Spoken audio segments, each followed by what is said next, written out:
So this is my plow setup on my four-wheeler.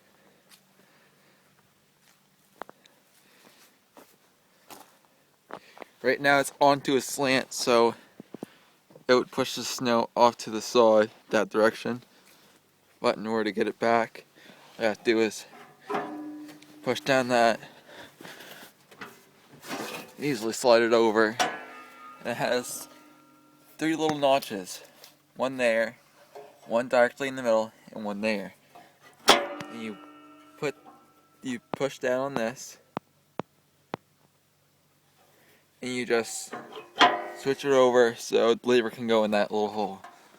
And then I have my winch hooked up to it so I can lift it up and put it down. There, as you can see, my four-wheeler is a lot higher now. It gets low when you pull the winch, when you pull the plow up. As you can tell.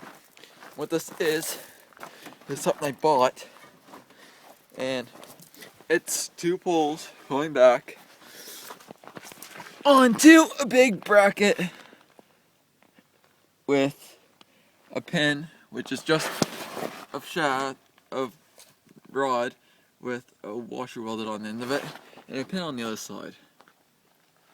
You can see that. And there's U-bolts going around the frame. So that's basically it. I thought I'd show you guys that, because I haven't made a video in a long time. I might make another video today of me pulling wheelies with my Yamaha, but it depends. I have to charge my phone first. See you guys later.